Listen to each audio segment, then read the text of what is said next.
Assalomu alaykum. Testchi o'z loyihasining foydalanuvchi qo'llanmasining yangi videosiga xush kelibsizlar. Demak, bugungi videomizda biz test kitobchasini yaratishni ko'rib chiqamiz. Demak, test kitobchasi yaratish bizga o'sha umumiy olgan yaratgan testlarimizni umumiy bitta qilib birlashtirib, test kitobchasi qilib yaratishni ko'rib chiqamiz. Demak, uning uchun biz testlar bo'limiga kirib olishimiz kerak bo'ladi. Testlar bo'limiga kirganimizdan keyin bizda mana shunday oyna ochiladi. Ya'ni hozir hech qanaqa test bo'lmasa, bizda mana shunday oyna ochiladi. Demak, plus belgisini bosgan holda test kitobchasini yaratishni boshlaymiz. Sarlavhasiga misol uchun o'zingizga kerakli mavzuni yozasiz. Demak, men DTM deb yozib qo'ydim. Test uchun qancha vaqt ajratasiz? Ya'ni bu odatda beriladigan savoldan kelib chiqadi. Misol uchun keling biz 45 ta savol beramiz. 45 ta savolga biz 45 daqiqa, ya'ni har bitta savol uchun 1 daqiqadan vaqt ajratamiz. Okey, buni qildik. Endi variantlar soni, ya'ni aynan shu test kitobchasidan nechta variantga chiqarib berish kerak? Ya'ni nechta odamga chiqarib berish kerak? Aralash qilib. Demak, keling bizga tasavvur qiling, sinfimizda 15 ta o'quvchi bor va biz buni 15 ta qilib belgilaymiz.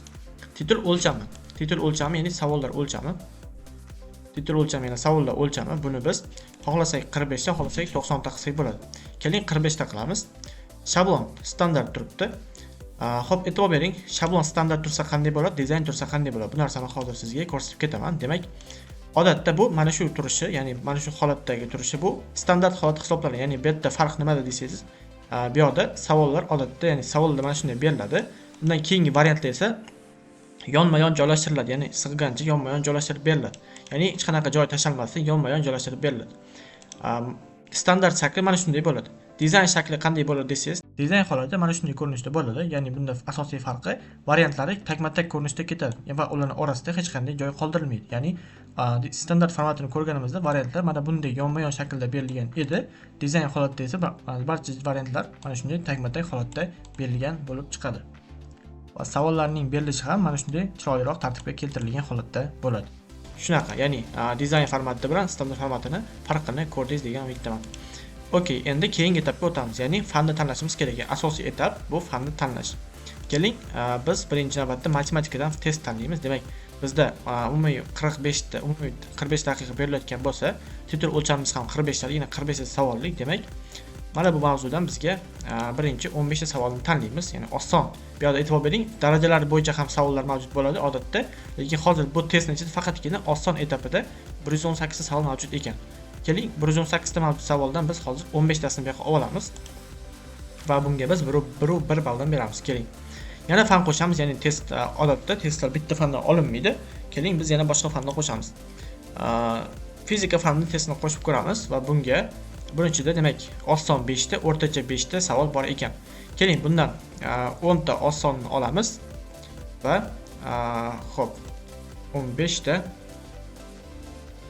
10 ta oson va 5 ta o'rtachasini olamiz. Ko'rib turganingizdek, bu yerda ham 15 ta va bunda ham 15 ta bo'ldi. Demak, bunga ham biz 1 balldan beramiz. Va 3-fanimizni qo'shamiz. Demak, bu fanimiz bizda fizika fani bo'ladi. Fizika fanidan biz mana bu mavzudan keling 10 ta testni qo'shamiz. Demak, bunda oson etapida 10 ta test mavjud. 71 ta test mavjud ekan, biz shundan 10 tasini olamiz va bunga biz 1 balldan beramiz. Va bizning test kitobchamiz yaratilib tayyor bo'ladi. Keling. Endi 45 ta savol tanlaganimizda biz titulimiz qanday bo'lishini bitta ko'ramiz. Demak, 45 ta tanlaganimizda bizning titulimiz mana bunday ko'rinishga ega bo'ladi. Ya'ni titul varaqamiz mana shunday ko'rinishga ega bo'ladi. Buni biz shunchaki yuklab olishimiz mumkin. Mana bu yerdagi titulni yuklash tugmasini bossangiz, bu yerda qaysi variant tanlangan bo'lsa, aynan o'sha variantdagi titul javoblarini, titul varaqasini sizga yuklab beradi. Xo'p, bu 45 talikniki mana shunday ko'rinishda bo'ladi. Xo'p, 90 talikniki qanday ko'rinishda bo'ladi desangiz, 90 talikniki mana bunday chiroyli dizaynga ega bo'ladi. Demak, 90 talik titul varaqamizning ko'rinishi aynan mana shunday etapda, ya'ni mana shunday ko'rinishda bo'ladi. Demak, bizni test kitobchamiz deyarli tayyor. E'tibor bering, bu yerda jild degan tugma ham bor. Jild degan tugma nima desangiz, jild degan tugma shunday narsaki, undan oldin biz mana bu yerdagi profilimizda, mening profilim bo'limidagi ba'zi bir ma'lumotlarni to'ldirishimiz kerak bo'ladi. Hozir bu ma'lumotlarni ham sizga ko'rsatib o'taman. Jildni to'ldirishimiz, ya'ni jildning ustiga biz ma'lumotlarimizni mana bu yerda, ya'ni profil qismida to'ldirishimiz kerak bo'ladi. Buning uchun profilning ustiga bosasiz va mening profilim bo'limiga bosasiz. Demak, bu yerda ro'yxatdan o'tgan odamning shaxsiy ma'lumotlari turgan bo'ladi. Ya'ni siz ro'yxatdan o'tgan bo'lsangiz, sizning shaxsiy ma'lumotlaringiz turgan bo'ladi.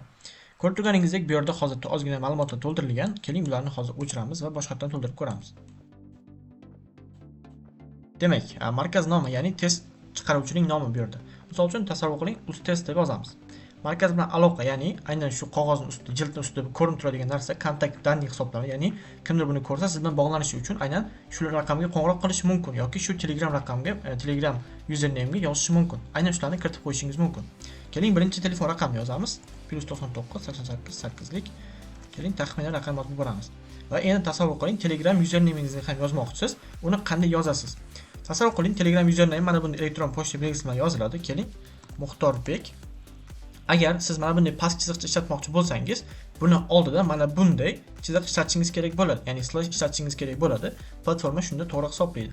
Demak, shu belgini ishlatganingizdan so'ng bu yerga username'ingizning davomini yozasiz. Agarda mana shunday past chiziqcha bo'lsa sizning usernamingizda, agar usernamingizda bunday past chiziqcha bo'lmagan bo'lsa, mana bu belgisini ishlatish shart emas.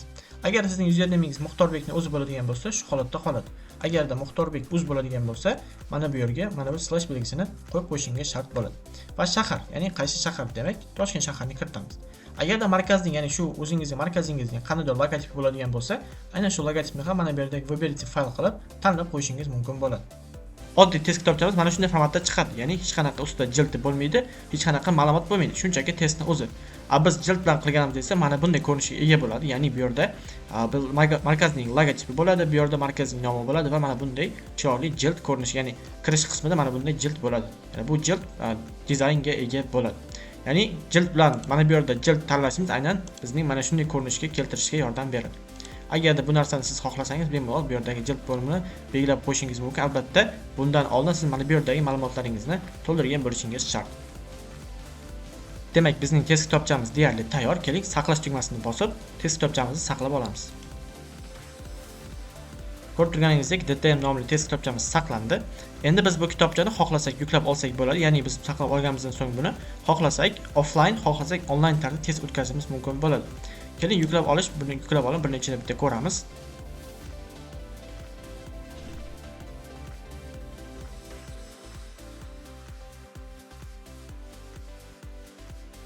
Demak, mana test kitobchamizni yuklab oldik. Endi buni bitta ko'rsak bo'ladi. Ko'rib turganingizdek, test kitobchamiz mana shunday ko'rinishga ega bo'ldi va mana shunday savollardan bizda adashmasam 15 ta variant, ya'ni 15 ta o'quvchi uchun ana shunday testlarni bir boshdan dizayn qilib, chiroyli qilib kitobchamizni yaratib berdi. Mana shu kitobchani olib o'quvchilarga bo'lib tarqatib bemalol test jarayonlarini offline va onlayn tarzda o'tkazishimiz mumkin bo'ladi. Demak, bugungi darsda biz siz bilan test o'tkazishni ko'rib chiqdik. Xo'p, endi yana bitta kichik funksiyani aytib ketsam, ya'ni juda ham muhim funksiya bu. Tasavvur qiling, siz test jarayonini o'tkazyapsiz va o'quvchilarga testlarni tarqatdingiz va birorta o'quvchingiz aynan testda qanday xatolik borligi haqida aytdi. Ya'ni, misol test ishlab ko'ryapti, lekin aynan to'g'ri istagan bo'lsa ham variantlarda u javob yo'q. Ya'ni bu yerda nima bo'ladi? Albatta, savol noto'g'ri ketgan bo'ladi. Shuning uchun bunga qanday yechim bor desangiz, ya'ni bizning platformada bunga qanday yechim bor desangiz, keling, hozir bu narsani birgalikda ko'rib chiqamiz. Tasavvur qiling, mana shu testning ichida qandaydir muammo bor. Mana shu test kitobchamizning ichida muammo bor. Demak, bunga tahrirlash funksiyasiga kiramiz. Demak, tanlaymiz, ya'ni bilishimiz kerak. U o'quvchi qaysi variantda edi? Demak, o'quvchi tasavvur qiling 4-variant. Demak, 4-variantni tanladik va 4-variantni bizga mana savollarni chiqarib berdi. O'quvchi demak 4-savolni ishlayapti va uning 3-savolida qandaydir xatolik bor. Demak, u xatolikni ko'rdi. Biz ham uni tasavvur qiling, o'qituvchi olib kelib ko'rdingiz, ishlab ko'rdingiz, haqiqatan ham o'quvchining javobi to'g'ri, lekin bu yerda to'g'ri javob berilmagan. Demak, bu yerda nima bo'lishi kerak? Demak, bu yerda savol noto'g'ri berilgan bo'ladi. Va bu nima bo'lishi kerak? Endi buni to'g'rilash kerak. Demak, endi buni to'g'rilashimiz kerak. Demak, 4-savol bo'ladigan bo'lsa, 4-savolga kelib turib, 3-savolmi? 3-savolga keladigan bo'lsak, tahrirlashga bosamiz. Va mana bu yerda tasavvur qiling, mana bu yerda 32 emas, 33 bo'lishi kerak edi. Tasavvur qiling, 33 bo'lishi kerak edi, lekin biz savolimizni 32 kiritganmiz. Endi nima bo'ladi? Ya'ni platforma bu testni tekshirayotganda hammasini qanday tekshiradi, noto'g'ri tekshiradimi, xatomi? Endi bu savolga hozir men javob beraman. Demak, bizning javobimiz mana bu yerda 33 bo'lishi kerak bo'ladigan bo'lsa, biz buni 33 ga to'g'rilaymiz va to'g'rilaganimizdan so'ng har doim shart bu narsa x tugmasiga mana bunga bosib qo'yishimiz shart. Nimaga desangiz, hozirgi test jarayonining o'zida endi nima bo'lyapti? Test jarayonini olyapmiz va o'quvchilar testni yechyapti. Kimga agar mana shu savol tushgan bo'lsa, u o'quvchi ham xuddi unda shu variant bo'lmagan, to'g'ri javob bo'lmaganligi uchun kimga shu variant tushgan bo'lsa, ya'ni shu variantda shu savol tushgan bo'lsa, barchasini to'g'ri deb hisoblab ketadi. Ya'ni sistema buni barchasini to'g'ri deb avtomatik to'g'ri deb hisoblab ketadi. Chunki buni bu yerda xato o'qituvchi tomonidan qilingan hisoblanadi va bu yerda o'quvchini hech qanaqa aybi yo'q. Shuning uchun ham bu yerda X tugmasini savolni to'g'rilaganingizdan so'ng bu yerda X tugmasini bosib qo'yishingiz kerak. Shunda o'quvchi shu savol kimga tushgan bo'lsa, barchasini to'g'ri deb hisoblab ketadi. Hozirgi paytda bu o'sha jarayon o'zgarmasligi mumkin, lekin keyingi testlarda keyingi testlarni yana generatsiya qilayotgan paytingizda bu avtomatik mana shu, ya'ni to'g'ri variantini sizga generatsiya qilib beradi. Ya'ni bu o'zgartirishimiz, ya'ni test tasavvur qiling, test kitobchasida test olyapmiz. Bu o'zgartirish test jarayonining o'zida bo'lyapti. Ya'ni bu test tugagandan keyin emas yoki test tugatishni kutib o'tirish shart emas. Shunchaki shu jarayonning o'zida kirasiz, test bo'layotgan jarayonning o'zida kirasiz va kerakli variantni tanlab turib, misol uchun shu variantda ikkinchi savolda xato bo'ladigan bo'lsa, kirib turib, mana shu yerda misol uchun qandaydir xatolik bor, 22 bo'lish kerak bo'lgan bo'lsa 22 ni belgilaysiz va mana bu X tugmasiga bosib, bu yerdan saqlash tugmasini bosib chiqib ketasiz va sizning aytganimdek boyagi etap bo'yicha sistema endi buni to'g'ri javob deb hisoblab ketadi. Demak, bu kichik funksiyani ham sizlarga tushuntirib o'tdim. Bugungi videomizda demak biz sizlar bilan test kitobchasini yaratishni ko'rib chiqdik va undan keyin yana bir kichik funksiyani ham ko'rsatib o'tdim. Agarda bundan boshqa yana qandaydir platformamiz haqida ma'lumotlar kerak bo'ladigan bo'lsa, resurs bo'limiga o'tib, bu yerdagi yo'riqnomalar bo'limiga bosib, qolgan videolarni ham ko'rib chiqishingiz mumkin. Sog' bo'ling, salomat bo'ling.